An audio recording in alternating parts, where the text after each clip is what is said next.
السلام علیکم۔ مصلے پر بیٹھ کر مانگی گئی دعائیں نصیب کے سارے رنگ بدل سکتی ہیں۔ رات کی تنہائی میں بہائے آنسو آپ کو آپ کی چاہتوں کا بادشاہ بنا سکتے ہیں۔ اللہ سے مانگیں، باتیں کریں، اللہ کو بتائیں، اللہ کو دوست بنائیں۔ دوستوں کی بات جلدی سن لی جاتی ہے۔ جہاں صبر ہوتا ہے وہاں شکوہ نہیں کیا جاتا۔ ایمان کی سب سے بڑی کنجی اعتبار ہے۔ ہم یقین تو کر لیتے ہیں مگر کبھی اعتبار نہیں کرتے۔ ہم کہہ دیتے ہیں خدا ہمارے ساتھ ہے مگر ہم کبھی اس پر سچے دل سے اعتبار نہیں کرتے۔ ہم اس خدا کو اپنا آخری سہارا بناتے ہیں، پہلا کیوں نہیں۔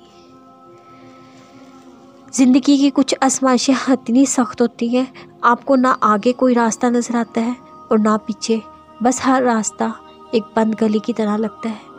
ایسے میں صرف اللہ پر امید اور یقین ہی دو ایسے راستے ہوتے ہیں جن پر چل کر آپ اللہ تک پہنچتے ہیں۔ پھر آپ کو اللہ کی سب مصلحتیں سمجھ آنے لگتی ہیں۔ جو لوگ اللہ پہ یقین رکھتے ہیں اللہ ان کا مان کبھی نہیں ٹوٹنے دیتا۔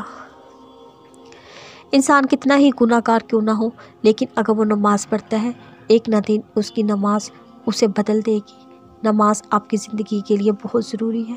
نماز آپ کو ہمت دے گی، نماز آپ کو اللہ کے قریب کرے گی، نماز آپ کو سکون دے گی، نماز طوفانی لمحوں میں آپ کے لیے پناہ گاہ کی جگہ بنے گی۔